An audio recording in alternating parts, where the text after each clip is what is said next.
Siamo puntuali, puntualissimi come un orologio svizzero, si diceva una volta. Noi siamo sempre qui all'indomani di una gara del Catania. Buonasera da Corner, bentrovati come sempre. Parleremo di quello che è successo ieri al Massimino tra il Catania e il Lecco, la conquista della semifinale da parte dei rossoazzurri, ma ci proietteremo anche su quello che ci aspetta nel proseguo di questo finale, di questa post-season, con la semifinale del Catania domenica sera proprio alla Del Duca di Ascoli. Allora ne parleremo come sempre questa sera, lo facciamo con... Bentornato ad Angelo Micale. Sì, praticamente sono rimasto qui direttamente da lunedì scorso, non mi sono mai mosso da questo tavolo. Grazie a Max Velotto. Grazie a voi, buonasera telespettatori. Vorrei un attimino andare a salutare la nostra Giulia stasera. Buonasera Angelo, buonasera a tutti i nostri telespettatori. Vi ricordo che potete interagire con noi tramite la nostra linea WhatsApp al numero 342 771 2855. E adesso andiamo a trovare i due monelli della scorsa settimana, dell'ultima puntata, cioè Angelo Patanè e Alessandro Vagliasini, che chiacchierano ancora. Ancora? Dico, è possibile? Di cosa state discutendo? Innanzitutto, qui ce n'è uno in più, perché per penitenza doveva esserci solo io in saletta Allora, VIP. attenzione, vi faccio vedere, e ti faccio vedere soprattutto a te, il palo di Bruzzaniti di ieri. Guarda, ecco qua, la discussione, eccola qui, il palo esterno di Bruzzaniti. Avete fatto 3/4 d'ora di chiacchiere su Bruzzaniti sì, Bruzzaniti no, quello segna 2 gol, quello non ne segna neanche uno, e quello è la palla al piede, passatemi il termine, fra virgolette, che diceva Patanè la scorsa settimana. Allora, adesso per un po' state lì, state tranquilli. No, però Angelo, scusami, se non ci dai il permesso di poter spiegare la ragione e il motivo, altrimenti noi stiamo qua tutta la serata. E allora certo. Invece non ci dai la possibilità. Allora, l'oggetto del contendere non era Bruzzaniti uomo, Bruzzaniti giocatore. Parlavamo del voto di Bruzzaniti, che era stato esageratamente alto rispetto alle mie proiezioni sulla partita di Lecco. Alessandro aveva detto che Bruzzaniti avrebbe fatto 1/2 gol. In realtà il mio augurio era di stare qui da solo con 3 gol, ma siccome ho la pietas romana di essere sodale con Alessandro sempre e comunque, mi dispiace che Bruzzaniti abbia preso il palo esterno di ieri. Io mi auguro che sia lui a portarci in Serie B, però se il voto di ieri può essere più alto di quello di Lecco, rimane il fatto che la scommessa... Il voto è più basso di quello di Lecco stasera, però la squadra fa il giocatore. Voglio spiegarmi meglio. Sì. Maradona, metti il Napoli fa Maradona. Metti Bruzzaniti Alessandro, nel Catania a inizio stagione. Ascoltami, è una squadra che funziona, che vince, che prima in classifica. Bruzzaniti avrebbe fatto 10 e allora gol. mi dici che in il questo Napoli momento chi ha segna? fatto Maradona, Scusate, adesso Maradona. possiamo fare così, torniamo un attimino in studio, voi continuate a chiacchierare, facciamo così, regia, grazie, facciamo di chiacchierare, così abbiamo la possibilità anche di interrompere le loro discussioni, mica. Sì, c'è più serenità adesso, no? Sì, no, diciamo che in questo momento quella che manca un pochettino è la serenità nel Catania, perché quello è un altro discorso.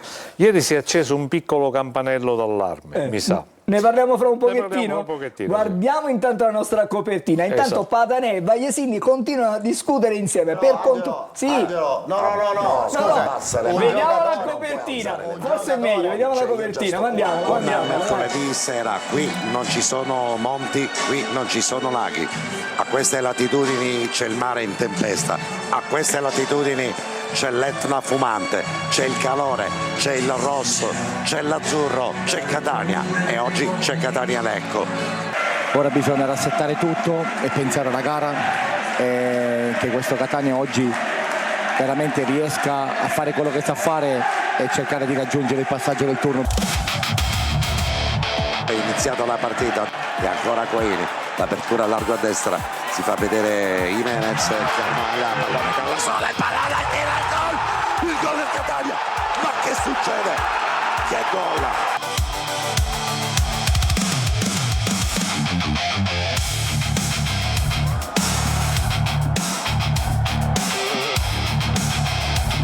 Cicerelli avanza, palla al piede, taglio di campo, prova la palla a giro col destro, che giocata la Si è sua. aperta la partita.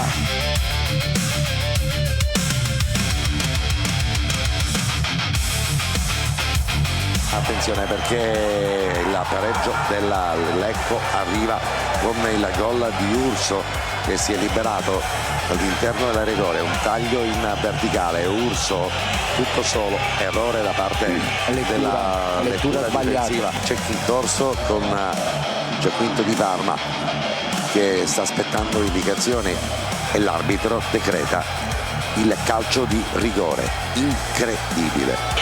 A difesa dei Legni c'è un grande portiere, Andrea Dini, che però si getta a sinistra e Scipos mette il pallone invece alla sua destra. Adesso c'è il calcio d'angolo che sta per battere il Catania, lo batte Ciccarelli all'interno del gol, il gol del Catania, il 2-2 del Catania. Arriva la reazione da parte di Ritacco e arriva il gol della Catania su una mischia all'interno dell'area di rigore.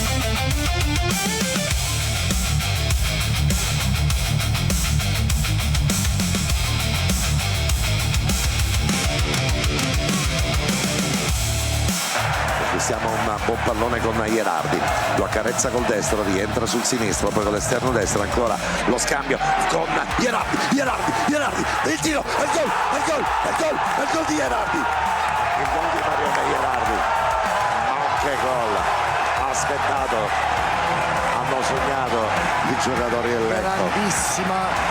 Io mi sono slogato il ginocchio, ma grandissima protezione di palla da parte di Forte che gli ha messo la palla lì, anche se Ierardi ha fatto una grandissima azione.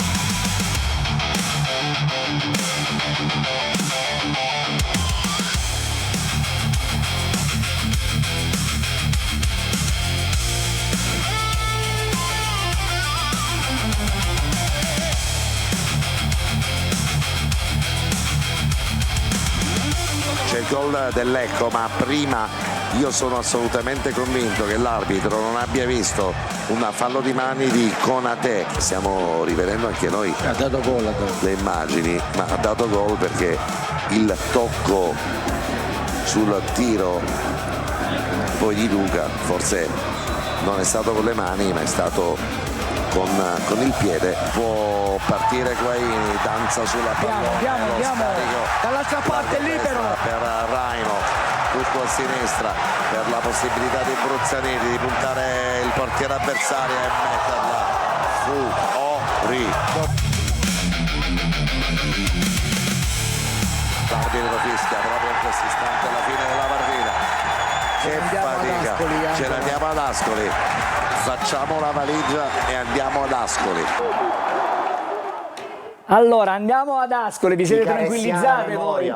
Vi siete tranquillizzati? Di caressiana siamo- memoria questa citazione, Noi siamo facciamo la tranquilli. valigia. Quanto tempo ci vuoi lasciare qui? Guarda, fra un po' apriremo le porte e sarete di nuovo in studio con noi. Una cosa però va detta. Sì, che Giovanni Mara- Bruzzaniti che Maradona è lo nato, faceva il Napoli, è nato non il Napoli. 9 settembre, come me, quindi è fortissimo. È fortissimo. Non ci sono dubbi. Allora è troppo fortissimo. Allora, cerchiamo di parlare della partita di ieri. Intanto vorrei sentire Micale, perché insomma, a un certo punto, quando questo tiro di Bruzzaniti non è entrato, che cosa è successo? No, è successo che normalmente nel calcio, quando non segni un gol del genere e manca così poco la conclusione, per fortuna mancava pochissimo, poi la paghi. E io francamente, visto tutta la serata come si era combinata già per fatti extra calcistici prima che mi sono accaduti, voglio dire, mi ero un attimino preoccupato, perché ho detto: vuoi vedere che ci scappa la sorpresina finale, visto che già avevamo beccato 3 gol. Per fortuna questo non è successo, però parlavo prima di questo campanello d'allarme. Una squadra che vuole vincere un campionato non becca 3 gol in casa, cioè comincia a essere un problema serio. Fra l'altro questa squadra fondava tutto proprio sulla forza in casa, del fatto di non prendere gol. Adesso è diventata una specie di una banda del buco da questo punto di vista, perché insomma ieri si sono presi 3 gol, uno più strano dell'altro, uno più, addirittura uno c'è un errore triplo perlomeno, ma diciamo manca, come se mancasse concentrazione, come se mancasse, eppure voglio dire c'erano tutti gli ingredienti, uno stadio clamoroso da questo punto di vista, però non si può beccare un gol come questo che stiamo vedendo in questo momento. Veramente inconcepibile una cosa del genere. Il che è preoccupante perché, ripeto, ricordiamoci che stiamo per fare adesso un salto di qualità dal punto di vista delle partite. Certo. Adesso il coefficiente aumenta a dismisura. Guardate che l'Ascoli non è il Lecco e non sarà neanche la squadra che mi auguro verrà dopo, che quasi certamente penso sarà il Brescia. Non me ne vogliono i nostri amici salernitani, però penso che sarà il Brescia, però comincia a essere davvero qualcosa bisognerà trovare, cioè Toscano da questo punto di vista ha di che studiare. Allora, io vorrei sentire brevemente, ma proprio brevemente, 30 secondi ciascuno, Alessandro Vagliasindi ed Angelo Patanè. C'è semplicemente su questa osservazione che fa Michele. Alessandro, c'è sta... L'Ascoli non è il Lecco, ma il Catania non è il Potenza. Quindi io non credo che l'Ascoli sia felice di incontrare il Catania. Mi piace così questa tua brevità. Vorrei vedere, adesso cerco di capire se Patanè riesce Dopo a la fare pubblicità. la stessa sintesi. Dopo la pubblicità. Mi devi dare in 30 secondi la tua personalissima osservazione rispetto a quello che ha detto Angelo Mica. Ti dico che la partita con Lecco in termini di coefficiente di difficoltà forse era tra le più complicate, non per il valore tecnico del Lecco, ma proprio perché era una squadra che aveva tutto da guadagnare già dalla posizione in campionato, è venuta a Catania con la voglia e il desiderio di esprimere quello che di meglio sapeva fare. In realtà da ora in avanti ha ragione Michele nel dire che si alza l'asticella e si alza il livello, ma si alzano anche le pressioni delle squadre, perché la pressione che ha l'Ascoli è la stessa pressione che in un certo qual senso ha il Catania in casa. E se il Catania dovesse ritornare ad essere una squadra impermeabile nella linea difensiva, avrebbe ragione Toscano nel ritenere a questo punto la fase difensiva nella partita di andata la più importante, proprio perché il calendario ha regalato al Catania la possibilità di giocare la partita di ritorno, io direi le partite di ritorno, tutte e due in casa. Quindi, tolto il Lecco, adesso chi ha più benzina va avanti, ma soprattutto probabilmente il Catania ha il vantaggio di potersele giocare i ritorni in casa, la prima, e ci auguriamo la seconda. Angelo. Però c'è un piccolo problema qua. Se noi il Lecco l'abbiamo fatto diventare il Real Madrid con Critta che sembrava Dumfries dell'Inter più che altro, e voglio dire, quando poi arriveranno squadre che hanno un'impostazione di gioco un pochettino diversa, se abbiamo beccato 3 gol con Lecco, se tanto mi dà tanto, insomma c'è di che preoccuparsi. Hai ragione Angelo. Però l'Ascoli ha fatto un gol in 2 partite contro il Potenza, non è che abbia fatto sfracelli, sì, ha fatto tante occasioni da gol, questo è vero, ma alla fine ha vinto 1-0 a 15 minuti alla fine della partita di ritorno. Quindi secondo me le pressioni, come dicevi giustamente tu Angelo, al momento sono determinanti in un senso o nell'altro. Chi saprà gestirle meglio avrà quell'1% in più sul passaggio del turno, e guardate che giocare la prima in casa come toccherà all'Ascoli non è una cosa da sottovalutare, perché devi forzare sicuramente la partita in casa. Vaglielo a dire ai tifosi del Palermo contro il Catanzaro che hanno beccato 3 gol e dopo sono usciti fuori. Allora, un attimo, perché qui l'atmosfera incomincia a riscaldarsi. Facciamo così, guarda, Angelo, in questo però, momento io vado. Ma possiamo restare qui? Un attimino, se non ci state fai tranquilli. tornare, non possiamo- Questa osservazione che fa Vagliasindi, io la giro adesso ai nostri amici a casa. Volete che Vagliasindi e Patanè rientrino in studio?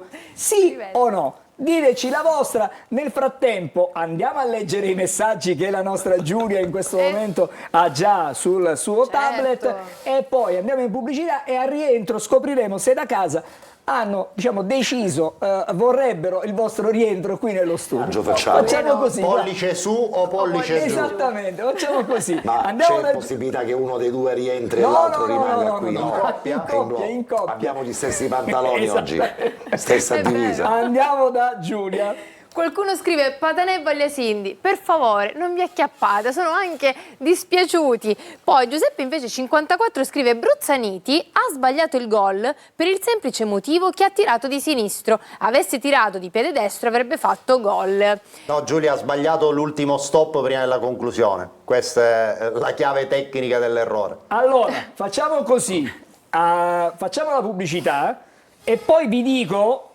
vi facciamo sapere se Vagliasindi e Patanè tornano in studio. A fra pochissimo.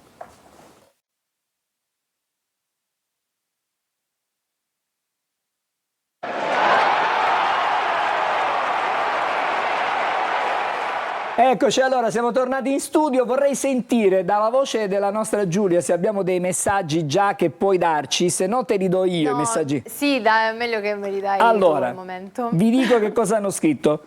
Vagliasindi e Patanè, rientrate perché sembrate alla playa a prendere il sole e quindi li mettiamo di nuovo in studio. Comunque sono arrivati tantissimi messaggi. Tanti no, tanti no.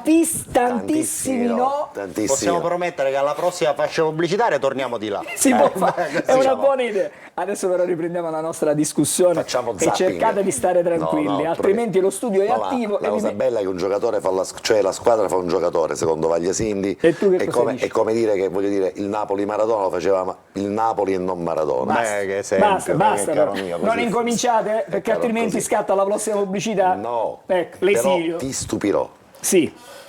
Cosa mi vuoi dire? Ti stupirò. stupirà. Sulle pagelle ti stupirò. Incomincia a sudare freddo.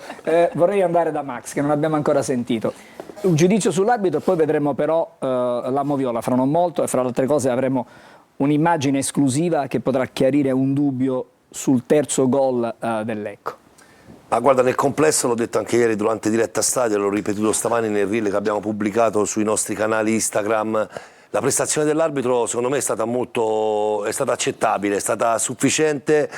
Diciamo gli episodi, quelli principali, quelli che hanno, tra virgolette, in alcune situazioni anche determinato sia provvisoriamente che in maniera definitiva il risultato, sono stati tutti valutati correttamente. C'è stato qualche concessione di troppo nei primi minuti di gioco, quando ha tollerato qualche entrata dura, però alla fine la sua condotta ha avuto ragione, perché comunque ha combinato solo 2 ammonizioni, che poi tra l'altro quella di Pieraccini andremo a vedere, negli ultimi, tra il 68esimo e il 72esimo. Nel complesso la prestazione per me è risultata positiva. Vedremo poi degli episodi dove, caro Angelo, chiariremo alcuni aspetti, andremo nel dettaglio di alcuni aspetti, perché proprio oggi diversi tifosi e quant'altro, tra l'altro mi hanno anche scritto perché magari non si sono trovati d'accordo sulle valutazioni del campo. Cercherò di essere il più chiaro possibile, che non voglio convincere nessuno, però cercare di dare una lettura tecnica giusta a quelli che sono stati gli episodi che per me sono stati valutati in maniera corretta. Allora, riprendiamo la nostra discussione e ripartiamo. Sì, ma è vero che ieri c'era il numero 2 di Orsato, l'ho riconosciuto, nel senso, tu che conosci poi a posteriori le dinamiche. Sì, ieri era presente in tribuna Ciro Carbone, che è il vice della commissione di Orsato, quindi è il braccio destro di Orsato, e non solo ora in commissione, ma lo è stato anche in campo, perché negli ultimi 4-5 anni è stato insieme a Giallatini, che è un altro suo componente di commissione, sono stati la coppia di assistenti che l'hanno accompagnato nelle migliori partite, non solo in campionato, ma anche a livello europeo e mondiale, perché hanno fatto i mondiali in Qatar insieme e la finale di Champions League insieme nel 2020, quando giocarono Bayern Monaco, se non ricordo male, Paris Saint-Germain, si giocò con lo stadio vuoto, e conoscendo Daniele dice si gioca, uno ha la fortuna di arbitrare una partita, una finale di Champions League, quando l'ho arbitrata era a porte chiuse. Mandare il numero 2 che significa? È uno sguardo importante, interessato, o è un gesto d'attenzione nei confronti delle squadre, o un osservatore semplice tecnico del direttore di gara in odore di promozione? Ma guarda, io aggiungerei anche un altro aspetto: c'è molta curiosità dietro anche agli osservatori e alla commissione arbitri Serie C, perché venire a Catania, ti posso garantire che anche all'interno della commissione degli arbitri c'è voglia di venire a Catania anche per godersi uno spettacolo e fungere la propria funzione di osservatore, valutare l'arbitro, dare garanzia anche alla società, mettere la faccia direttamente. Io credo, se non ci dovessero essere grossi problemi, e se Catania continuerà il suo percorso da qua, incrociamo le dita, speriamo tutti quanti, il suo cammino fino a giugno, può darsi ci sarà anche la presenza di Orsato nelle prossime partite qua al Massimino, perché venire a Catania è comunque un piacere,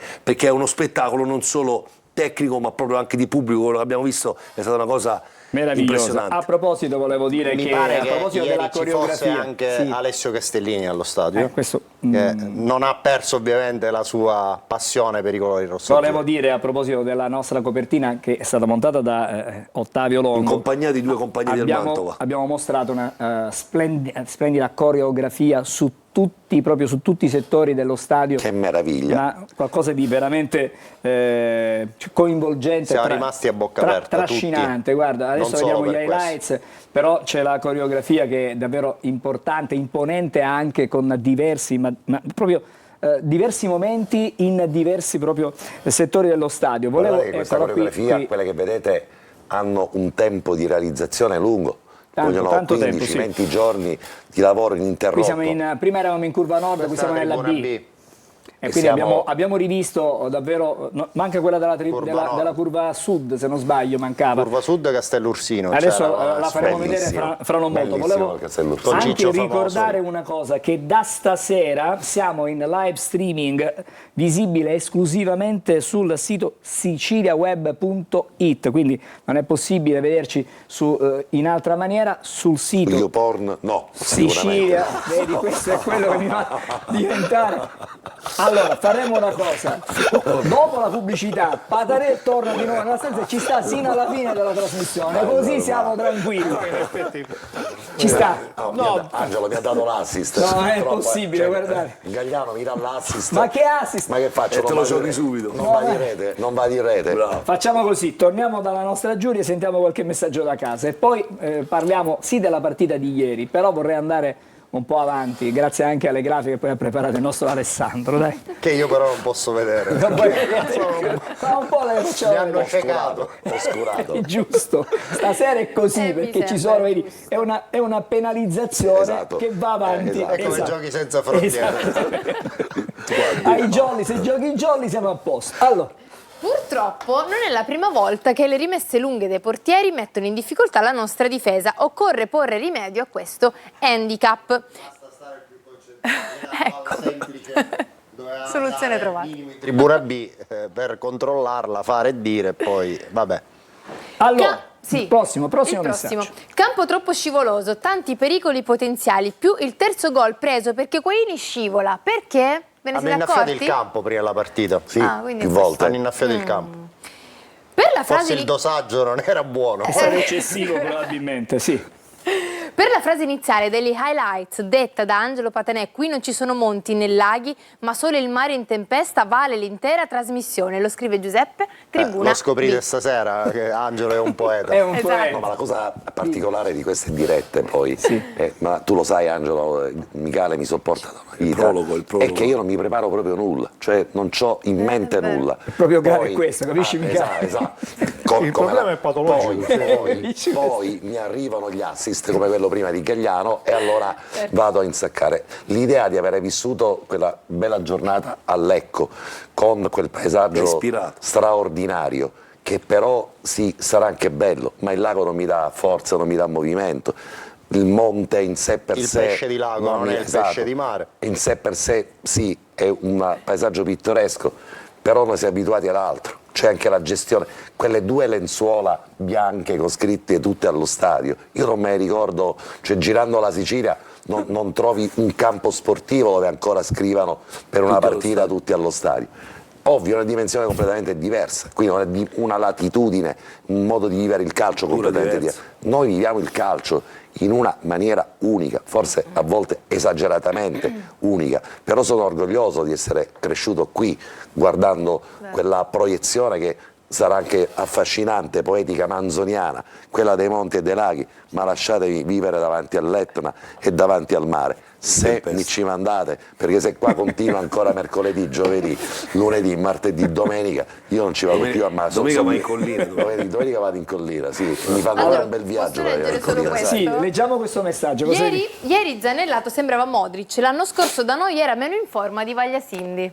Mi faceva ridere quindi. Zanellato era stato messo sotto la lente di ingrandimento prima la partita col Catania ed era un giocatore che era stato additato alla tifoseria del Lecco come un giocatore che non aveva più le caratteristiche tecniche di essere all'altezza del Lecco. In realtà poi messo in campo, ha giocato una buona partita sia contro il Catania all'andata sia ieri nella partita di ritorno, quindi evidentemente Si è riposato per tanti anni però. il comunque, fascino. E ribadisco, la squadra fa il giocatore. In quel Catania in cui militava Zanellato, Sì. cosa funzionava? Praticamente Sì, nulla. o nulla. Nulla, Cioè, nulla. da Nando e dintorni è successo Esatto. di tutto quell'anno. Quindi Beh. che parliamo? Allora, Ma allora adesso ancora mi vuoi tornare con ragione? no, no, Di uno che gioca Valencia. non è Ho possibile. odiato per Zanellato, non perché voglio tornare Allora, su Giovannino La Bruzzanini. nuova disposizione 9 da questa settembre sera 2000. vale da questa sera. Non appena incomincia questo colloquio, dalla regia audio Chiudono i microfoni. chiudono i microfoni, vabbè, quindi allora. voi parlerete da soli e D'accordo. non avrete, cioè, basta un mio segnale, non sentiranno più nulla a casa perfetto, e vabbè. quindi siamo tranquilli. Meglio così. Stiamo tranquilli, stiamo Il segnale sereni. come aggiù. Al mio 3 No, il scatenate segnale il è riverbo. semplicemente così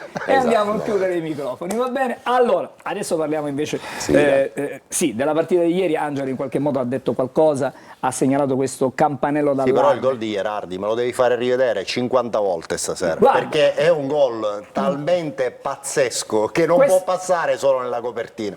Non esiste. Ci siamo, guarda, ce la possiamo fare perché adesso, visto che stanno andando gli highlights e questa è la coreografia meraviglia. che abbiamo, questo è il gol, vedi? Il gol di Donnarumma, che poi forse è un autogol in realtà, non è un... No, coscia sinistra di Coscia Donnarumma. sinistra, quindi Sì. no, qui È stiamo un vedendo- gol quello di Marrone del 2-2. Stiamo vedendo scorrere gli highlights. Fra pochissimo, una questione proprio di qualche momento, avremo anche la possibilità di vedere poi il gol di Gerardi. che non è una questione solo tecnica. Stavolta non No, mi sovrappongo, ma- non mi sovrappongo ad Alessandro, ma penso che la copertina che chiedeva, rivendicava Alessandro, nasca da un presupposto. Quando si parla che i playoff e questo circuito dei playoff è un momento di gara che la squadra in campo deve vivere con la più assoluta determinazione, convinzione ai propri mezzi, quando diciamo che a volte devi andare a segnare anche con la punta del capello, no, per chi ce l'ha, allora devi provare a cercare di fare il gol. Questo è l'errore di Bruzzaniti, ma adesso poveretto non vogliamo, scherziamo un po' con Giovanni, ma poi chiariremo molti aspetti, però il gol di Gerardi è l'emblema di cosa significa mettersi addosso le responsabilità di una squadra e, anche se non fare attaccante di ruolo, metterti in campo e far capire a te stesso, ai compagni di squadra e agli avversari che da qui non si passa. Allora, Eccolo qua è il qua. gol, intanto lo stiamo vedendo. Parte dai 35 metri con un contrasto vincente su Duca. La Qui parte- Forte gli dà veramente un bel pallone, ma poi lui è pazzesco. Quindi Fatto un schiena, gol, presi la schiena. fatto un gol incredibile, È veramente. pazzesco Tutto, la è parte- pazzesco tutto. è pazzesco L'anticipo l'inizio. su Duca, pulito. Esatto, è pazzesco La già soluzione, l'inizio. anziché allargare a casa solo a destra, di tagliare e andare verso l'area. E per dirlo faccio La io, giocata adesso di no. esterno su Forte che gliela restituisce, e poi il dribbling e la conclusione di diagonale. Questo. Però Guarda, posso fare un'osservazione? Sì. Il gol di Gerardi davvero bellissimo, assolutamente da incorniciare, perché il tocco di esterno per il passaggio, tutto bella la conclusione, però permettetemi di dire che se c'è qualcosa che in questo momento va sistemata nel Catania è la fase offensiva, nel senso che gli attaccanti continuano a non segnare. Ma quando parlo di attaccanti non mi riferisco soltanto al povero Forte, che ieri è rimasto praticamente da solo a combattere con la difesa del Lecco, e non è Come una novità, sempre. non è una novità Abbiamo fatto assolutamente. Mi riferisco anche al fatto che Cicerelli e Jimenez non hanno inciso in fase offensiva in maniera concreta. Mi riferisco al fatto che l'ingresso di Bruzzaniti non ha portato nulla, e soprattutto devo dire una nota anche negativa per quanto riguarda D'Ausilio, che a un certo punto praticamente non ha spaccato come doveva essere la partita. Qui mi fermo con questa considerazione. Andiamo in pubblicità, torniamo subito dopo Poi facciamo un'altra. Sì, e poi diamo un'altra apriamo, lettura. diciamo, altre discussioni.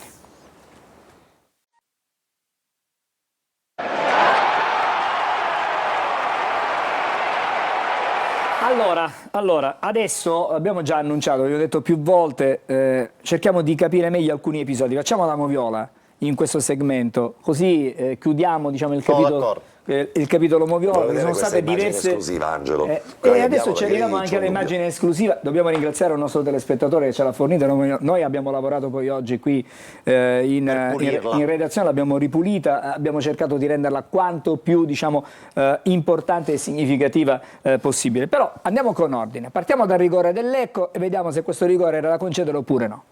Sì, guardiamo il rigore del Lecco. Allora io inviterei i telespettatori a concentrarsi non tanto qua perché qua si vede poco, ma lo vediamo sulla telecamera dei 16 metri, l'atteggiamento di Miceli.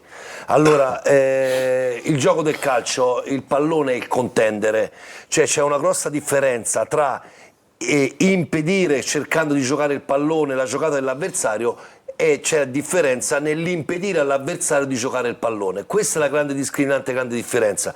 Miceli non guarda mai il pallone, Miceli si preoccupa solo ed esclusivamente di impedire all'avversario di colpire il pallone di testa. Questa è la determinante che ha determinato, scusate il giro di parole, che ha determinato la valutazione del calcio di rigore. Al di là della trattenuta che c'è ed è evidente, ed è una trattenuta reiterata da quando il giocatore è a terra, Miceli non si stacca mai, non si preoccupa mai di intercettare il pallone.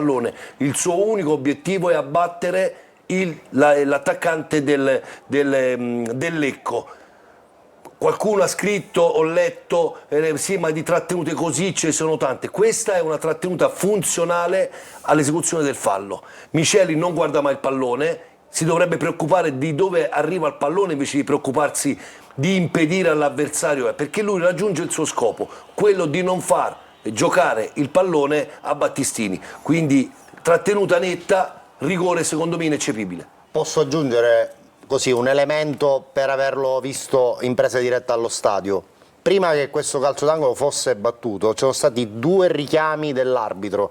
Per 2 volte, prima la battuta del calcio d'angolo, è dovuto intervenire per dire sono guardate, stati 2 angoli di seguito. Può aver influito nella valutazione complessiva dell'azione per poi far intervenire il VAR o è una mia considerazione irrilevante? Allora, guarda Ale, questa è la classica situazione in cui il VAR deve intervenire perché siamo di fronte ad un chiaro ed evidente errore, un chiaro ed evidente mancata valutazione da parte dell'arbitro che nella sua posizione, che è corretta la posizione dell'arbitro, vedete, perché è la posizione che deve assumere l'arbitro in occasione del calcio d'angolo, non lo può vedere, lo può aiutare l'assistente ma si trova sulla bandierina, quindi può essere anche impallato e in questo caso qua lo strumento tecnologico diventa di aiuto, non può condizionare quello che è successo qualche secondo prima, può indirizzare, può aumentare l'attenzione dei varisti in questa occasione perché le trattenute, i richiami e le trattenute reiterate anche in fase preventiva prima della battuta ce ne sono state molte e addirittura Gianquinto ha fatto anche un po' fatica a reprimere quei tipi di atteggiamento, tant'è che poi alla fine è successo quello che è successo. Questo serve, l'abbiamo detto anche ieri a mister Toscano, di fare molta attenzione con il VAR perché non è l'FVS, perché io scommetto che se durante il campionato un allenatore si gioca una card su questo episodio la vedo un po' dura che gli diano calcio di rigore, ma non perché non c'è, perché sbaglia l'arbitro a non darlo. Io non sto dicendo che ha fatto male l'arbitro ieri, ma secondo me si è creato durante l'arco del campionato una sorta di sfida tra l'arbitro e le panchine. Quindi qui invece è il tuo collega arbitro che ti chiama e una volta che ti chiama è perché oggettivamente c'è qualcosa. Allora, vediamo il prossimo episodio, un contatto su Ditacchio. Siamo nel primo tempo ancora. Sì, siamo nel primo tempo, c'è questo traversone nella di rigore, c'è la caduta di Ditacchio. Io ho detto subito anche in presa diretta, parlando nello studio, che secondo me non c'è nulla, ma non c'è nulla non perché noi abbiamo la sicurezza che non ci sia nulla, ma perché è la caduta di Ditacchio che è proprio non conforme alla tipologia del coso. C'è una tirata di maglia che è differente da essere una trattenuta. E l'accentuare, bravo, invece che per come avviene invece il fallo, cioè invece andare indietro vai in avanti, cioè è controfisica, stop, quindi per me non c'è nulla. Andiamo avanti allora. Andiamo avanti con il prossimo episodio che è il presunto fallo di mano in aria del Lecco. Siamo adesso sul gol del 3-3. No. Questo è un altro. Siamo fallo nel all'interno dell'area del Lecco, Guardate. ok. No, è a protezione del corpo, non... Quindi, in questa situazione qua per me non c'è nulla, il tiro è ravvicinato, il tiro è molto forte, va bene, io sinceramente ho anche dubbi che batta sul braccio, sinceramente per me sbatte anche tra il petto e la spalla, quindi non c'è un impatto, perché la parte che deve essere colpita perché venga assegnato un calcio di rigore, ricordiamo che è l'avambraccio.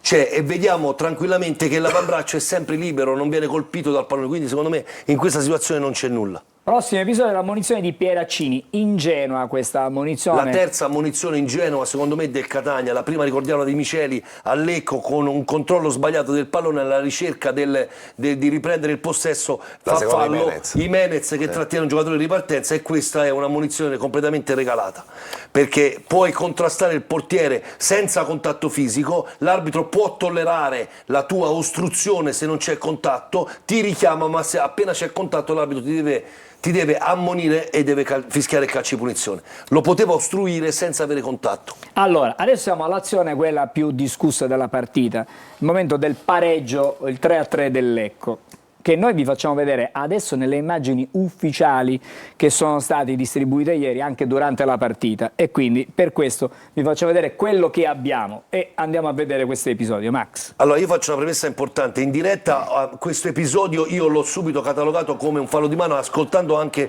l'impressione di Angelo. Sono onesto, cioè, per me questo qua, visto in questa maniera qua, è fallo di mano.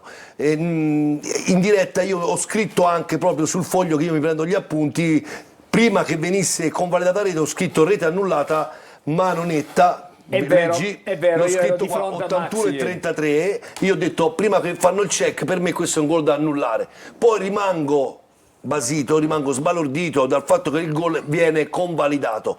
Allora, conoscendo come vengono elaborate le immagini, diciamo a livello di VAR e quanto, ho detto sicuramente avranno qualche immagine che ti interrompo. Cioè, noi dal campo abbiamo visto queste immagini. Per me rimane fallo di mani. Con queste immagini anche per me rimane fallo di mani. Poi, grazie a un telespettatore che ci ha fornito un'immagine tra virgolette esclusiva, e ringraziamo veramente questo telespettatore che ci ha fornito questa immagine, che abbiamo elaborato, l'abbiamo zoomata, abbiamo fatto un certo tipo di lavoro su questa immagine. È chiaro ed evidente come il giocatore, come si chiama? Scusate, Canutè praticamente porge il petto in avanti, il braccio va a chiudersi e il pallone cade sul petto. Quindi vorrei invitare i telespettatori e i tifosi che anche oggi e ringrazio, mi hanno scritto perché volevano un chiarimento su questo episodio qua. Speriamo di averglielo dato, questo per farvi capire come a volte le angolazioni possono cambiare l'interpretazione di un episodio. Io avrei scommesso tutta la vita che quello fosse fallo di mano. Anche io, dalla stessa rivedendo queste immagini che abbiamo avuto. Anche perché dobbiamo dire che durante la partita e anche nella gara che vedrete stasera poi in differita, non c'è la telecamera ai 16 metri che offre queste immagini. Bravo. Le vedete un po' sgranate queste immagini perché l'abbiamo dovuta lavorare, perché l'abbiamo dovuta lavorare, l'abbiamo ristretto un pochettino perché era impossibile altrimenti, però siamo riusciti, grazie a questo nostro amico telespettatore, a proporvi questo documento che in qualche modo è esclusivo. Max, in presa diretta quello che trae in inganno è il movimento del braccio, lui va a chiudere, che dà invece la sensazione abbia colpito il pallone e quindi ci sia accompagnato in terra. Bravo. Invece... Ma io sono onesto, cioè io sono rimasto sbalordito, ho detto chissà cosa possono aver visto, dico, per convalidare questa rete. Da sottolineare, sì, messo bene, è un po' coperto, perché c'è il 27, lo vedi, cerca un po' di muovere la testa per vedere, cercare l'angolazione giusta. Lui dubbi non ne ha perché non vede niente, per questo, e quando hai dubbi e non vedi non puoi decidere. Però è bravo Gianquinto a far continuare l'azione, perché se lui avesse fischiato per intuito, va bene, avrebbe commesso un gravissimo errore. Nasce il gol, dopodiché che succede? Il VAR ha il tempo per valutare l'episodio, in silent check significa che fanno una verifica direttamente dalla VAR room e comunicano all'arbitro che non c'è nulla e il gol deve essere convalidato. Per questo l'arbitro non è andato, diciamo, al monitor a valutare personalmente l'episodio. Però Per me era meglio che l'arbitro fischiava, però. Per me era meglio che Dini la parava. Non avremmo parlato di questo su questo episodio. Spero, Angelo, di essere stato chiaro come la nostra buona coerenza che abbiamo utilizzato in tutto l'anno. Abbiamo cercato sempre di dare il massimo per dare una lettura corretta agli episodi, nella correttezza che ci ha sempre contraddistinto. Era meglio se Bruzzaniti segnava. Questo senz'altro. Giulia, abbiamo un minuto e mezzo, in un minuto e mezzo un paio di messaggi senza domande se possibile. domande. E poi Ci facciamo provo. pubblicità e poi abbiamo un po' di grafiche che abbiamo preparato. Ancora non abbiamo dato i risultati, il No, tabellone, Io cioè, se non stiamo vedo il parlando tabellone così, in libertà. Non me ne vado, Il tabellone subito, Ma dopo la perfetto. pubblicità Il preparati. tabellone dopo Staremo la pubblic- 10 minuti con la sul grafica del tabellone. tabellone. Giulia. Ok per il rigore, ma se non ci fosse stato il VAR e avrebbero giocato la carta, questo rigore non l'avrebbero mai dato, scrive Umberto. Poi, buonasera Corner, secondo me il problema è il modulo con un solo attaccante che non permette ai nostri attaccanti appunto di segnare. Infatti ieri segnano i difensori o i centrocampisti. Gherardi eccezionale e Jimenez ha inciso. Comunque io ci credo, scrive un nostro telespettatore. È meglio se Toscano metta da parte le sue fissazioni e rende il gioco più fluido, così invece è tutto più complicato. Ci mancava picca che Gherardi si diblava magari a curva sud. Possiamo dire che se abbiamo visto una bella partita è anche grazie a Lecco? Sì, Poi- sì, ha giocato una bella esatto, partita il sì, Lecco. sì. Con un giocatore Duca che è veramente forte, che non c'era Mi era all'andata. mancato 3 giornate di squalifica, questo ragazzo un folle perché prima della partita col Catania si va a espellere, prende 3 giornate di squalifica e Contro ovviamente la Pianese è stato era, espulso. esatto, era un giocatore che mancava alla corte del Lecco e hanno fatto di tutto per fargli Ridurre la accorciare un squalifica. po' la E squalifica. anche Metlica che non c'era all'andata Altro ha dimostrato giocatore. di essere un giocatore Altro importante. giocatore. Ma Catania sempre Critta ha sofferto per È chiaro, altro che... Critta- sempre Critta. E l'arbitro Andata del e Cavallone. ritorno. E l'arbitro Del della cavolo. partita che ha preso 3 giornate era il quarto uomo a Lecco contro il Catania, Renzi di Pesa. Renzi di Pesa. Beh, facciamo la pubblicità, facciamo Sì, così, così prepariamo il tabellone. Sì, sì, Michele Così. non transige. Esattamente, pubblicità dopo.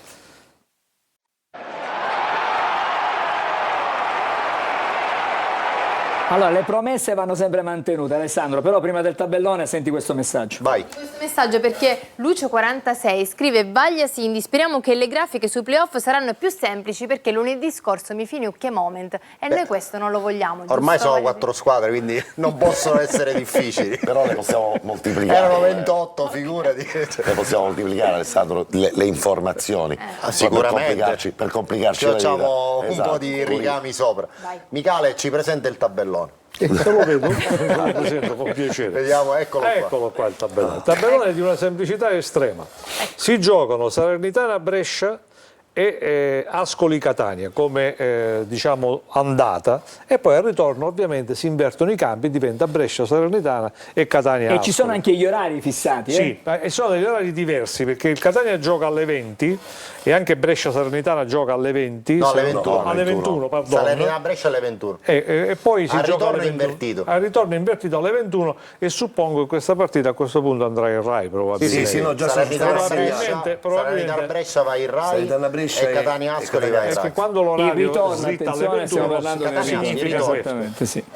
Allora, E poi no, restiamo perché Restiamo, dobbiamo, perché non possiamo dobbiamo finire. caricare in maniera Troppo energica. facile. Dobbiamo caricare in maniera energica perché vi ricordo che per la finale, quindi 2-7 giugno, sono già stabilite le squadre che disputeranno la gara d'andata in casa e quelle che invece disputeranno in casa la gara di ritorno.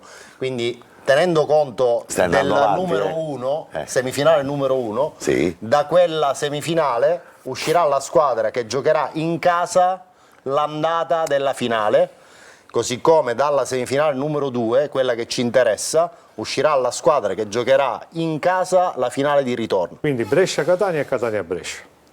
Beh, questo lo stai dicendo tu. Io mi sono questa è la mantenuto- previsione di Angelo Mi sono Amica. mantenuto sul vago. O Salernitana Catania e poi Catania Salernitana. Io in tempi non sospetti ho detto È vero. Brescia-Catania. E Vediamo. vogliamo ricordare in Ma vogliamo ultima ricordare battuta che che nel caso di parità di differenza reti alla fine della partita di ritorno si disputano i tempi supplementari, in caso di ulteriore parità si calciano i rigori, sia in semifinale che in finale. Che bellezza. allora, così le partite, insomma, mica Mamma mia, metti proprio. una serata come quella di ieri. Come no, preciso.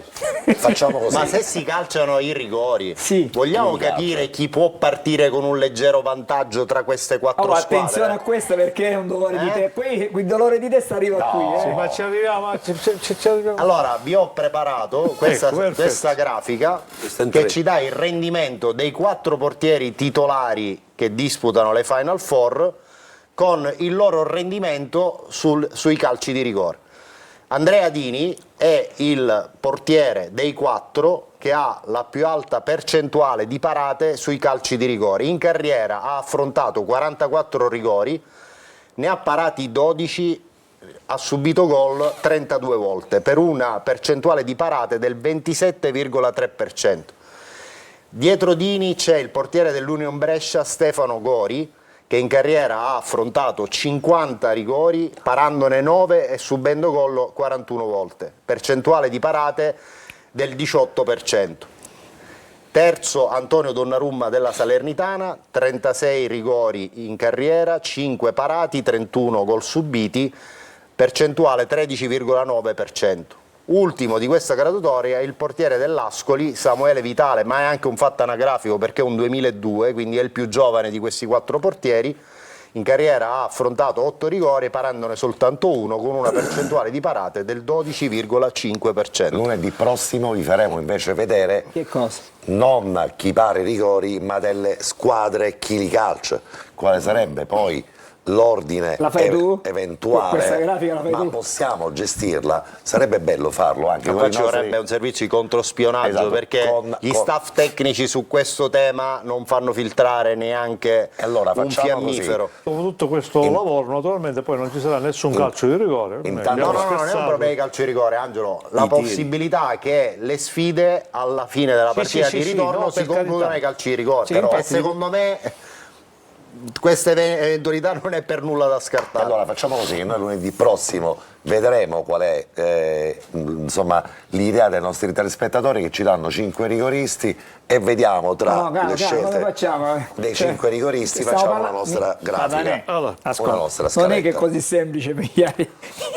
no, i tu- pensieri dei telespettatori, No, perché però, adesso se non hai- voglio dire, ma qui arrivano migliaia, E difatti- non solo diciamo centinaia di messaggi. Come facciamo a selezionare ma tutti possiamo questi? dare Non è Sì, possibile, no, non si può Ma fare. scusate, qualche settimana fa Sì. da casa ci dicevano: questa è statistica, porta male, ci state dicendo che arrivare secondi porta... Possiamo vedere il ranking aggiornato? Certo, guardiamolo. vediamolo, ormai Perché guarda, quest'anno è tutto un giallo, guarda. Quest'anno, guardate, sono rimaste in lizza le migliori. Da 28 che sono partite ne sono rimaste 4, di cui le prime 3 del ranking, Ascoli, Catania, Brescia, e la quinta che è la Salernitana, ma di fatto è come se fosse la quarta, perché comunque la Salernitana per qualità della rosa, per tradizione, per Anche tifo, per come è arrivata in classifica, perché comunque è arrivata Assolutamente, terza, sì. la è la miglior terza dei quarti di finale. esatto. Quindi sostanzialmente sono le migliori. Quindi quelle indicazioni statistiche lasciano il tempo che trovano, nel senso che ovviamente ci sono stagioni dove magari le seconde hanno incontrato più difficoltà e magari qualcuno ci ha lasciato le penne già ai quarti di finale, e altre come quella che stiamo raccontando, dove invece le seconde stanno mantenendo i favori del Se pronostico. riguardiamo la grafica, Alessandro, facciamo anche una classifica, se vuoi, se sei d'accordo con i nostri telespettatori, per sottolineare l'ultima grafica con il ranking, per dimostrare Il coefficiente che di difficoltà. sono rimaste Della partita del Catania. le 4 squadre, Il coefficiente di difficoltà sì, della partita del Catania che hanno però, affronta Alessandro, la prima del ranking, cioè la migliore seconda Esatto. dei 3 gironi è stata l'Ascoli. però sono 4 squadre che assorbono una pressione territoriale importante. Ascoli, grande tradizione calcistica. Brescia, assolutamente sì, perché se dobbiamo parlare di una città del nord che ha una grande tradizione calcistica, che non si sposa poi tantissimo né con l'Atalanta né col Milan. Ma non è l'Alcione Milano, va, Esatto, per essere capito. più Ieri a E non è- Brescia allo stadio c'era Sandro Tonali, ha visto e non Brescia-Casarano. è- esatto, e non è neanche il Lecco, per dire, Brescia è una città autonoma sotto un profilo calcistico, non ha grandi innamoramenti, Ha una vicinanze, storia Inter, Milan, ha importante. proprio una storia. Poi abbiamo la Salernitana, che è un'altra squadra come il Catania, che assorbe una incidenza di tensione territoriale altissima. Proprio per questo ho detto che la partita di ieri probabilmente, paradossalmente, quella del Lecco col Catania era quella che il Catania affrontava con la squadra che aveva meno pressione ambientale di tutte le altre, quella che insomma ragionava in libertà, tant'è vero che Valente aveva già spiegato perfettamente come avrebbe giocato la partita e così l'ha detto e così l'ha fatto. Ovvio, chissà cosa penseranno oggi, perché se noi pensiamo, Alessandro, di affrontare l'Ascoli, che è una gran rogna, perché è la prima di quel ranking, è anche vero che l'Ascoli probabilmente affronta la seconda non avrebbe, del ranking, quindi non avrebbe voluto sicuramente andare ad affrontare il sperava Catania. di affrontare il Lecco, Esatto, probabilmente oggi i calcoli che facciamo a questo punto andranno fuori dal ranking, andremo a vedere probabilmente quello che è stata invece una grande fortuna del Catania, perché è inutile nascondercelo, la fortuna del Catania è quella di avere un tabellone dove giocherà la partita di ritorno contro l'Ascoli. Io mi limito al singolare, ma in cuor mio penso al plurale, la partita di ritorno in casa.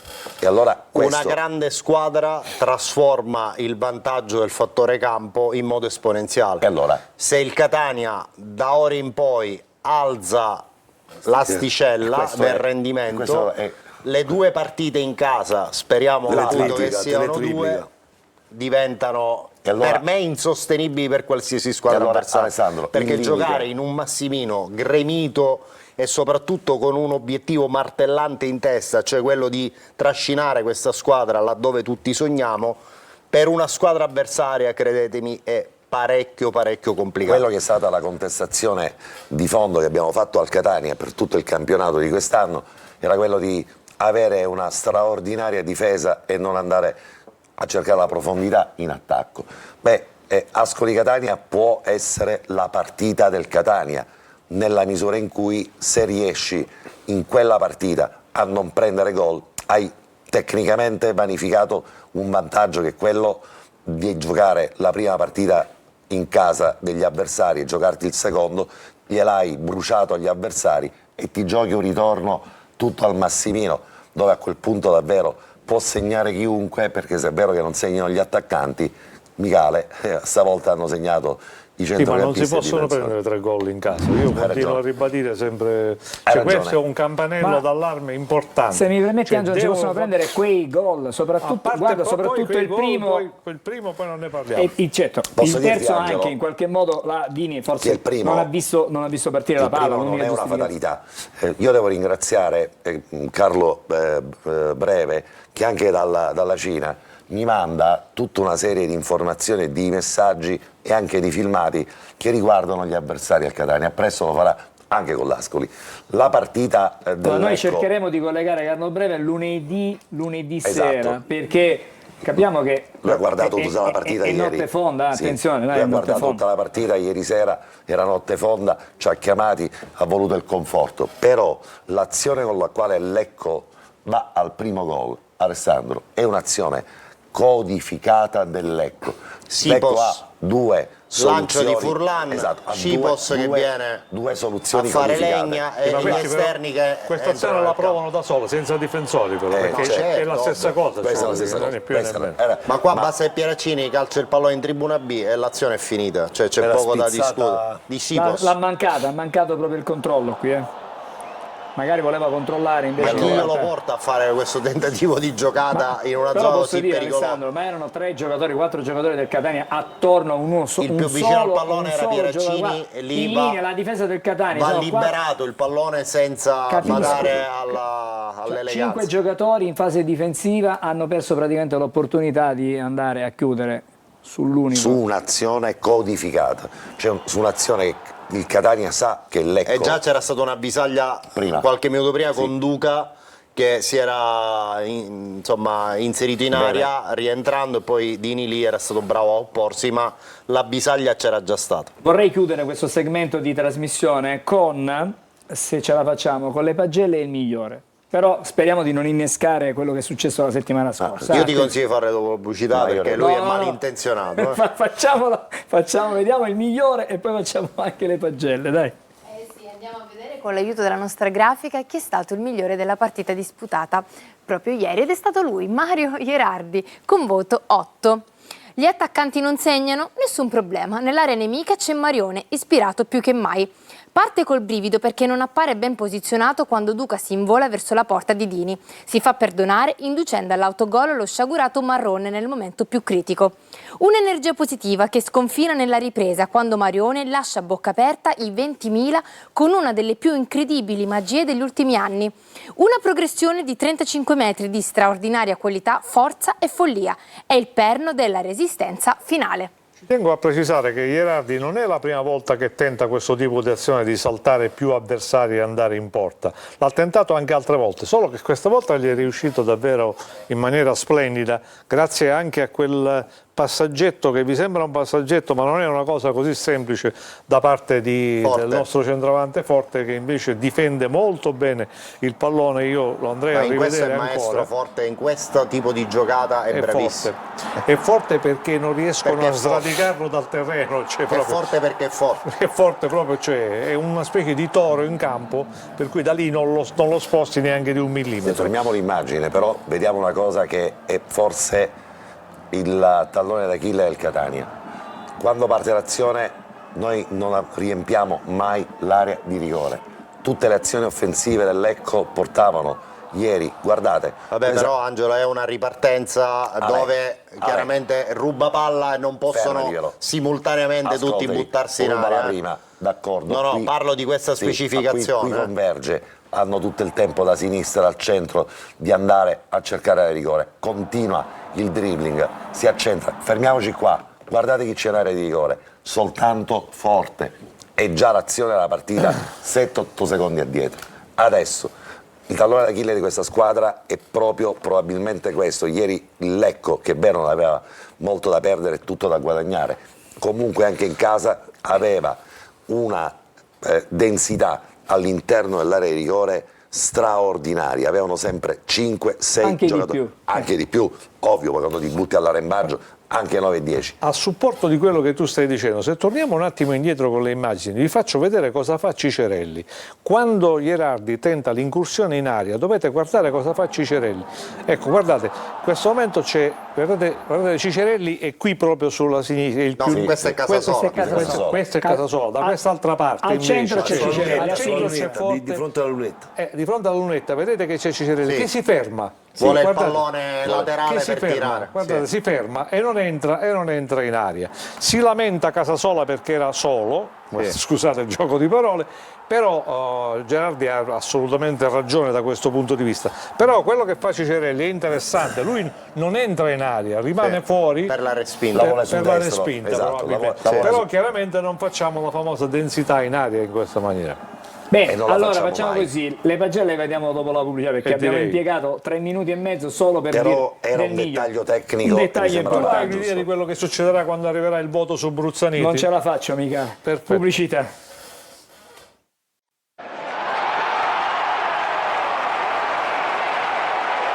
Allora, eccoci di nuovo insieme. Allora, vediamo le pagelle. Sì, il migliore risultato l'abbiamo visto, vediamo invece le pagelle per quanto riguarda tutta la squadra. Dini 5,5, Gherardi come già detto 8, Miceli e Peraccini 5, Casasola e Quaini 6,5, Di Tacchio 6, Donnarumma 7, Jimenez 6,5, D'Ausilio 6 che prende il suo posto, Cicerelli 6,5, Bruzzaniti 5 che prende poi il posto di Cicerelli, Forte 6,5, Caturano un po' meno 6 e poi l'allenatore toscano voto 6,5.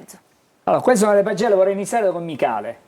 Intanto non capisco perché Bruzzaniti ha preso 5, ora non è perché voglio fomentare io la polemica, però no, vabbè, ma vorrei messo 5,5, la puntata finiva qua, sì, quindi mi sono curato in salute e ho messo 5. Ma volevo capire una cosa, che cosa ha fatto Bruzzaniti? Pensate che ha sbagliato a tirare? Ha sbagliato il gol.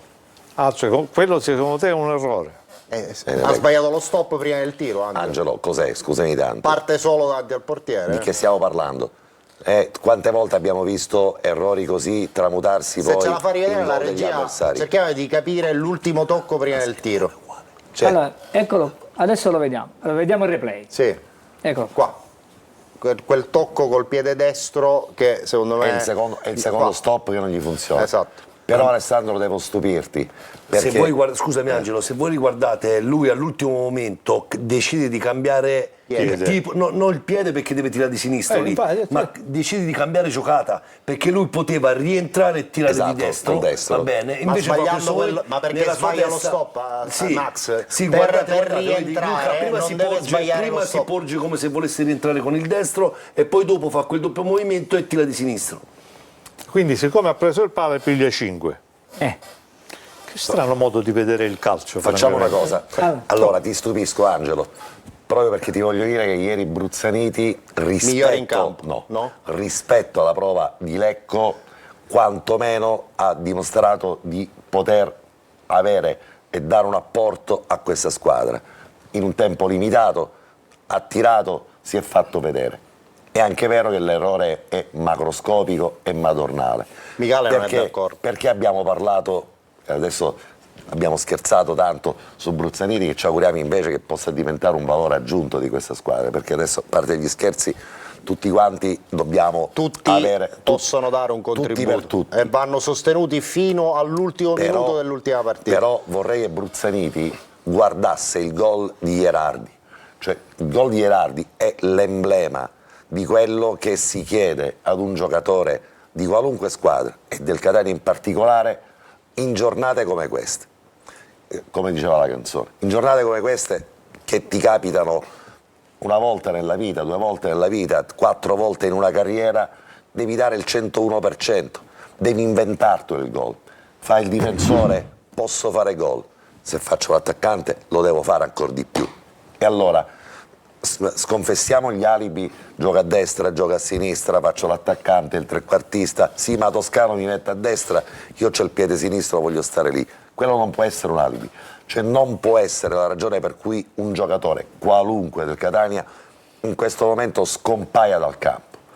I giocatori Però del Catania... fammi dire che mi lascia ancora più irritato il subentro di D'Ausilio, giocatore d'esperienza che ha fatto calcio in Serie C a certi livelli e deve dare molto di più di quello che ha dato, perché D'Ausilio subentrando aveva la possibilità di spaccare in 2 la partita e non ha fatto quello che ci si aspettava da lui. In un momento della partita in cui il Catania ha paura di perdere la partita. Beh, anche Bruzzaniti è entrato nel momento della partita di quel Catania al timore, perdonami, è la stessa identica situazione. Di perderla. E allora, in quei momenti, guarda Alessandro, abbiamo vissuto la partita ieri e fa il paio con tante partite di cui Angelo parlava in apertura, il direttore Michele, e a volte quando succedono queste cose poi rischi davvero di perderla. Di essere passati subito in vantaggio, di essere stati recuperati e a quel punto poi superati. Guarda che impone ti si a una può squadra, aprire il burrone. E allora di fronte a una situazione del genere probabilmente l'apporto di D'Ausilio ieri è stato veramente molto più basso delle aspettative.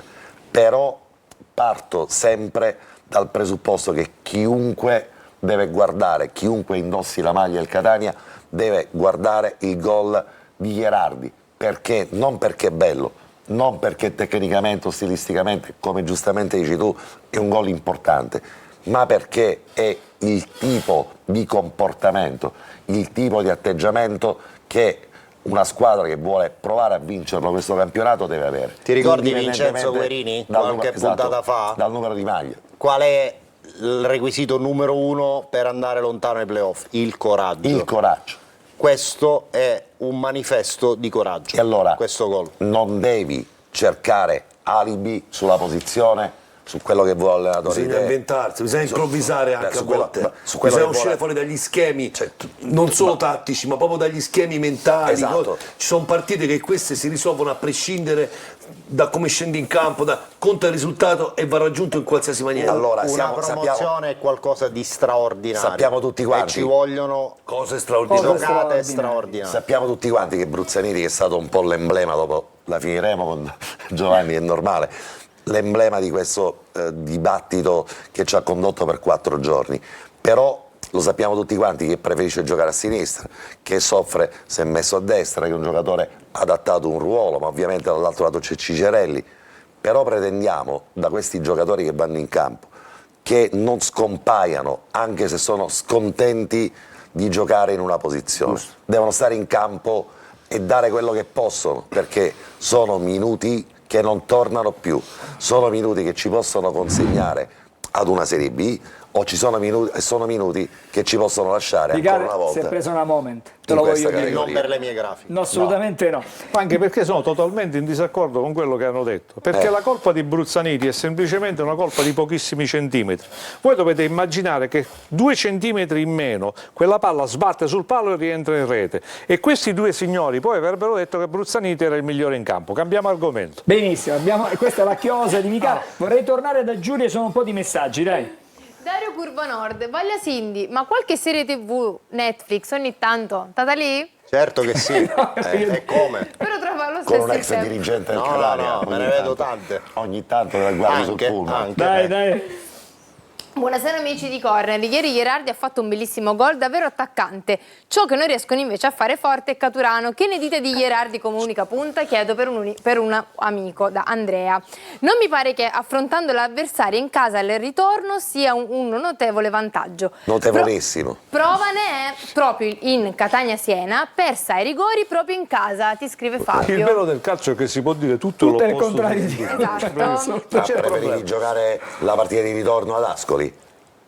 Io, a me per far Catania- piacere giocare la partita di ritorno a Catania, anzi la preferisco allora, di gran vedi, lunga. è un vantaggio enorme, È enorme. un grande vantaggio, a patto, ti ripeto, di non fare la fine del Palermo. Cioè, se pigli 3 gol e Angelo. poi dopo devi andare a... Lo comprendo, allora avresti sfruttato male anche quel vantaggio, però intanto in partenza il vantaggio ce l'hai. Sono perfettamente d'accordo con te, però è chiaro che deve funzionare un po' tutto. E è chiaro che il vantaggio c'è giocando l'ultima partita, giocare dopo la partita a Catania. È chiaro che è un notevolissimo vantaggio, ci mancherebbe altro. Sarebbe fondamentale però, per esempio, andare a fare quello che è stato fatto a Lecco, cioè andare a pareggiare ad Ascoli e poi giocare a Catania e fare quello che deve fare il Catania, cioè vincere una partita in casa. A proposito di statistiche, da quanto tempo non vince il Catania in casa? Da 5 partite, dal 22 di febbraio. Perfetto. Catania Giuliano 1-0. L'ultimo messaggio. Sì, a proposito Col di gol sbagliato Palermo. al Giuliano all'ultimo secondo, Allora, l'ultimo sul messaggio. secondo palo. Sì, a proposito di Palermo, Massimo da Palermo ci scrive questo messaggio. Salve orientali, un po' a malincuore vi abbiamo aspettato, adesso però tocca a voi raggiungerci. Torniamo a disputare il vero derby della Trinacria. Forza Sicilia. Salutiamo I messaggi Massimo, che ci salutiamo piacciono. Massimo. Salutiamo Sì, ciao, Massimo, Massimo. immagino che da parte di qualcuno ci saranno anche degli scongiuri in atto, perché dette in una certa maniera porterebbe a pensare, No, ma mi è questo lo sembrato facciamo molto in sincero. assoluta Sì, goliardia, ci mancherebbe, Mi sembrava Assolutamente. molto ci sincero. mancherebbe altro, per carità. Benissimo, allora... Benissimo. Posso dire una cosa? Sì, però ti volevo chiedere una cosa. Velocissimo. Perché dobbiamo dire che i tifosi del Catania non possono andare ad Ascoli. Ma va? Ecco, no, questo è giusto che... Non me l'aspettavo. Qual è la motivazione, scusami? La motivazione... E i tifosi dell'Ascoli non possono ir a Catania. Beh, quella è la reciprocità, non ci sono discussioni Ok, su questo. Me la fai dire assolutamente. una cosa? Sì. Un grandissimo in bocca al lupo a Rolando Maran, che è il nuovo commissario Allenatore. tecnico dell'Albania. Esattamente. Penso un po', in quel ciclo di Serie A il Catania è stato allenato da Vincenzo Montella, che è commissario tecnico della Turchia, che farà i mondiali. L'Albania, commissario tecnico Rolando Maran. Ciolo Simeone a Madrid da una vita. Cioè, Mi sembra. mi pare che perché, scusami, quel anche il commissario periodo... tecnico della nazionale italiana te lo sei scordato. Ah, come no? C'è cioè, Silvio quindi, Baldini Silvio dell'Under Baldini, 21, certo. Under Mi pare 21 che- e anche oggi. Però noi ci siamo affidati ad Under un 21, santo. vabbè, ad interim della nazionale, insomma. Gagliano. Diciamo che il tecnico fare Under pubblicità. 21. No, ma prima la pubblicità. Catania si è affidato anche un santo. Ti faccio vedere subito quello che è venuto fuori. No, vabbè, San ragazzi. Mimmo. Questa, Non è possibile, ragazzi. questa è una cosa straordinaria. Cioè, Leggermente blasfema, ma insomma... ma leggermente. Angelo non essere. Qui nessuno vuole intaccare la fede alla Io religione. adesso però però vorrei capire dov'è che escono fuori queste cose, perché vedi, evidentemente qui c'è qualcosa Una di talpa. Sono i franchi trasversale. tiratori. una talpa. Non va bene così. Ieri me l'hanno proprio consegnato sto Non è santino, io non possibile. sapevo, cioè, e non ti dico chi lo teneva perché l'abbiamo dovuto censurare, perché era davvero bello anche il contorno oltre il santino, ma ha portato bene. Bene, pubblicità. Torniamo Poi per l'ultimo quarto a tutto d'ora. Ascoli. Tutto Ascoli, tutto Ascoli.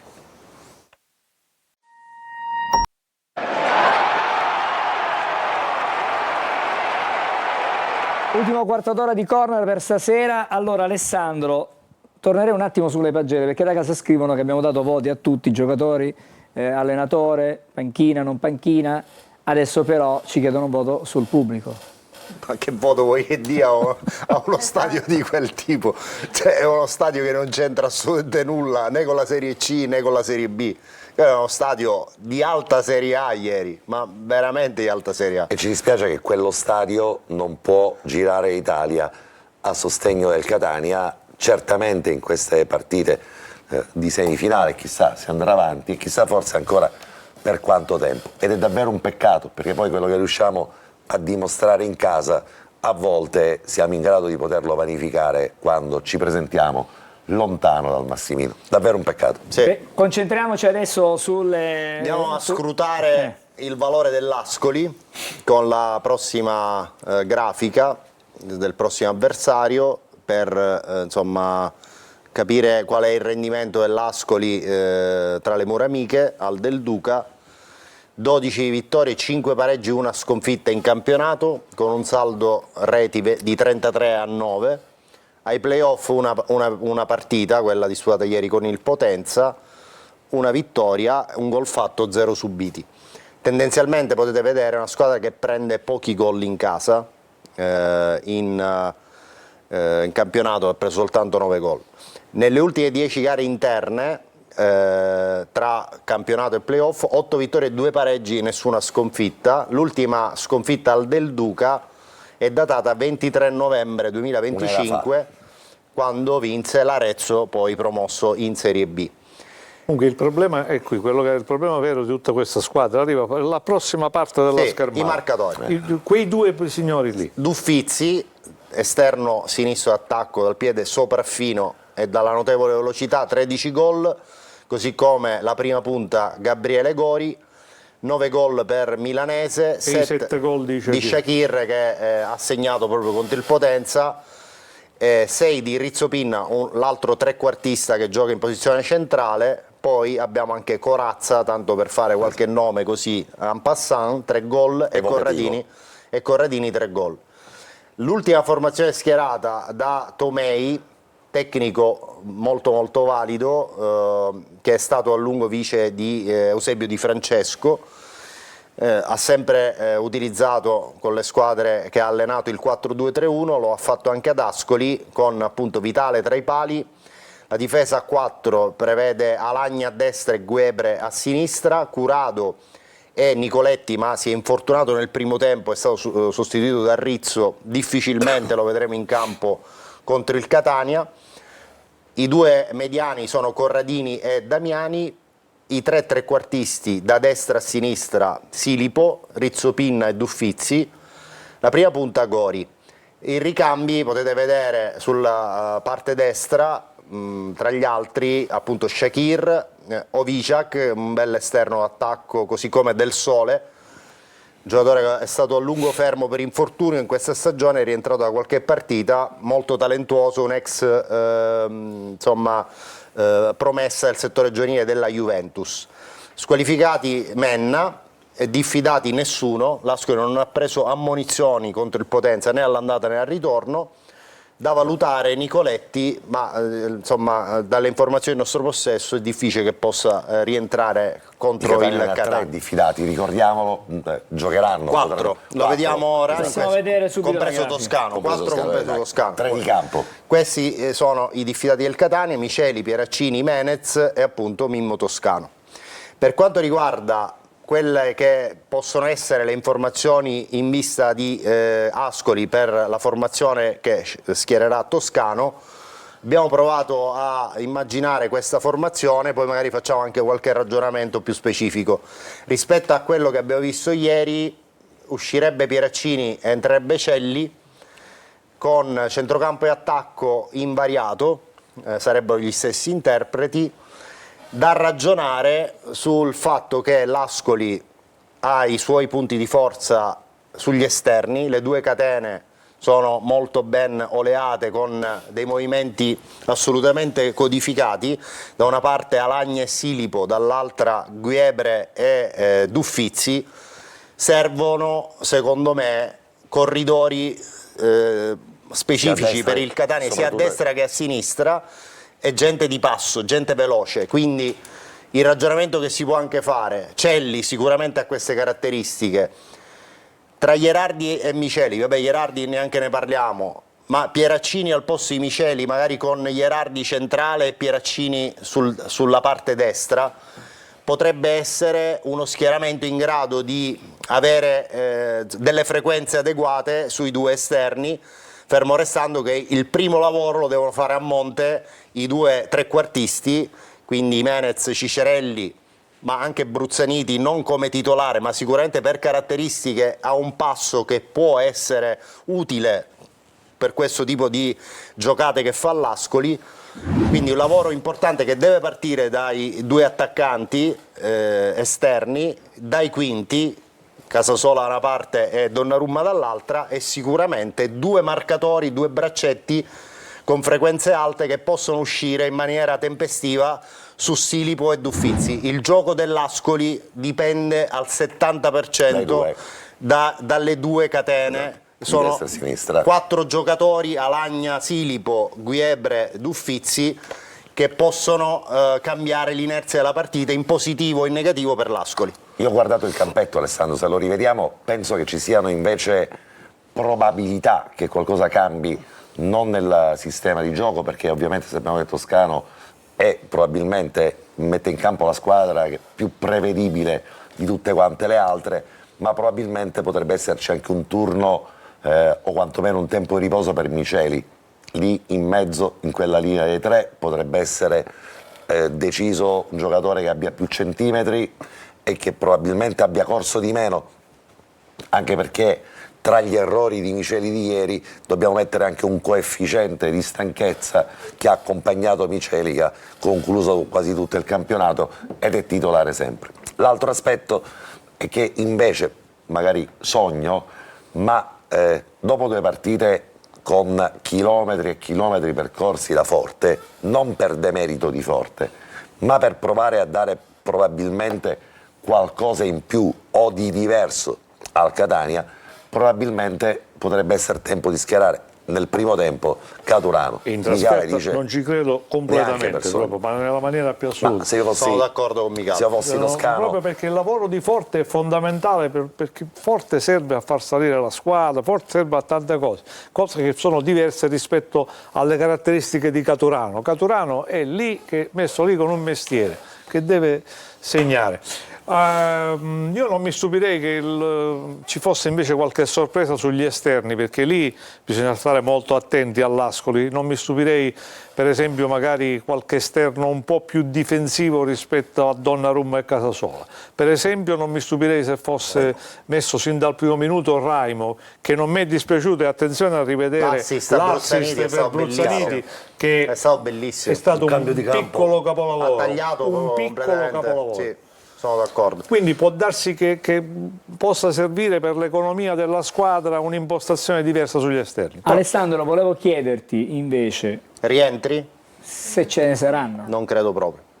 Così, Amen. così diciamo, Amen. lui ha dato il sentenziato. Di noi è rientrato, come avevamo pronosticato, Lunetta e Rolfini, che non è stato convocato per un'elongazione occorsa nell'ultimo allenamento. Non credo che ce la facciano né per l'andata né per la partita di ritorno. Benissimo, benissimo, si fa per posso dire. fare una domanda a Max rapida?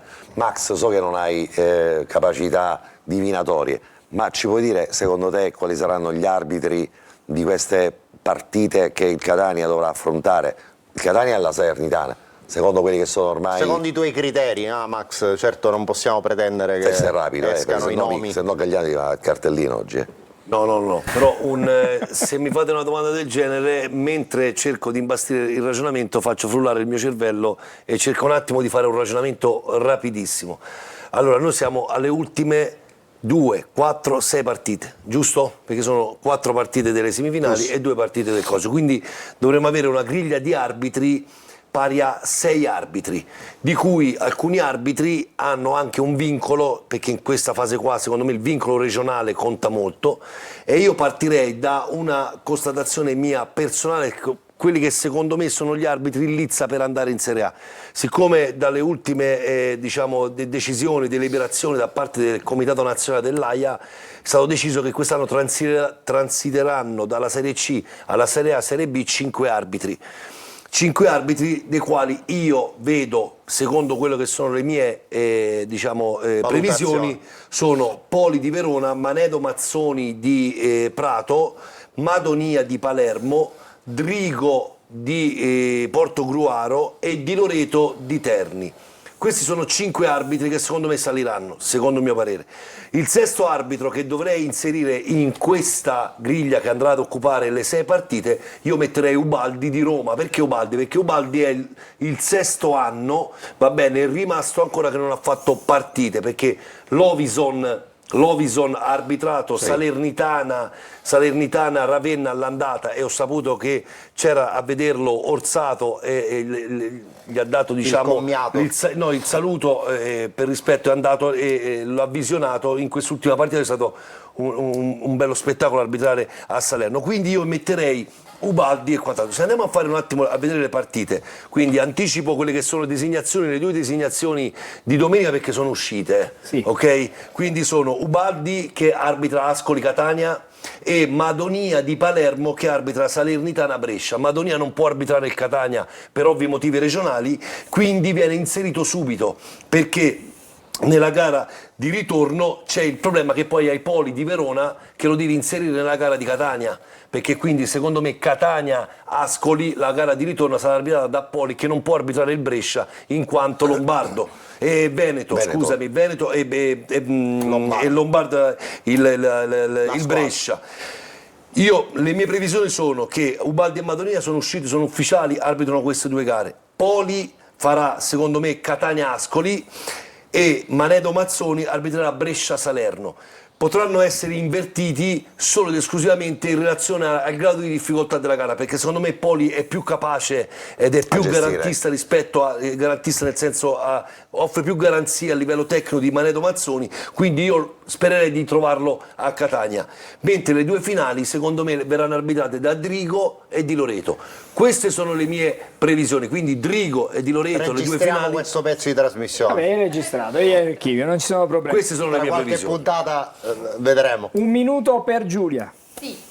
Io adoro il direttore Micale, però non sono d'accordo su Bruzzaniti e sono sicuro al 100% che se al suo posto c'era Lunetta avrebbe segnato. Direttore, mi perdoni, ma è un mio pensiero. No, ma per carità, mica è un pensiero sbagliato, cioè nel senso che probabilmente il Lunetta, soprattutto quello che dico io, quello molto in forma, sicuramente avrebbe sfondato probabilmente anche la rete da questo punto di vista, ma avrebbe tirato in una maniera completamente diversa rispetto a come ha tirato Bruzzaniti. Adesso l'ultimo messaggio.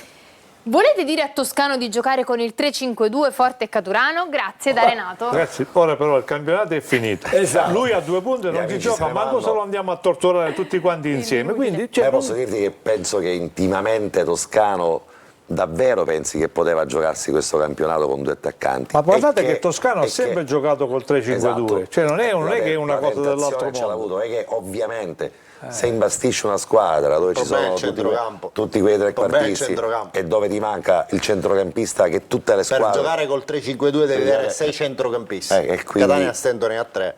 Quando tutto va bene. Allora facciamo così, ci fermiamo qui.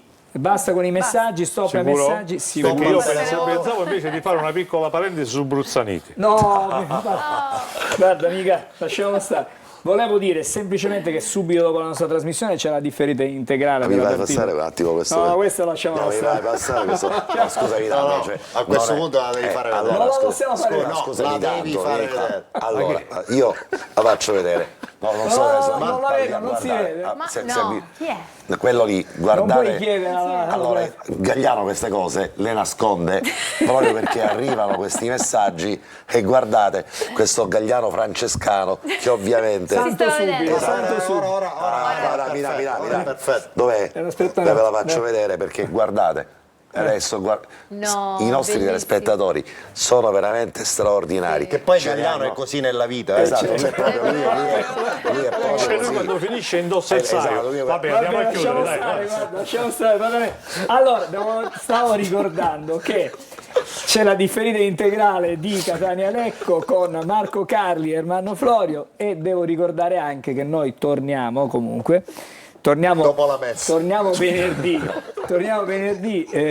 No, venerdì, che torniamo venerdì? Sì, Angelo, torniamo domani, perché domani c'è Marco Carli con la sua trasmissione preview. Ci sono ospiti importanti domani, non spoiler niente, però insomma seguitela perché sono delle cose interessanti da seguire.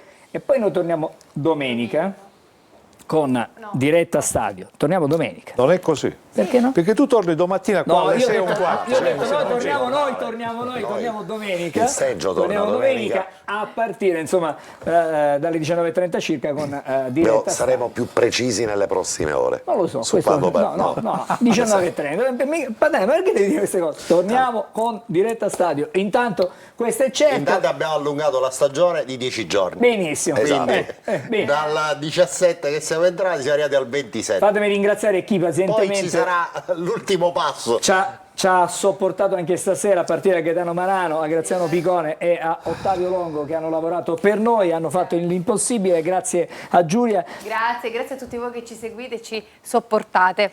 grazie a Max Velotto, Buonanotte. Grazie a voi. ad Io Angelo non vorrei che Micali. Gagliano mi vuole lasciare qua direttamente fino a lunedì. No, però- sì. Lasciamo Scusa, stare. Micale, sai come Alessandro funziona? Magliesini. Buonasera. Vabbè, basta, Oh, questo c'è la seggio sigla. non lo puoi cambiare in No, caso certo, di non lo posso situazioni. cambiare. Non si può cambiare. Buonanotte, buonanotte, buonanotte davvero.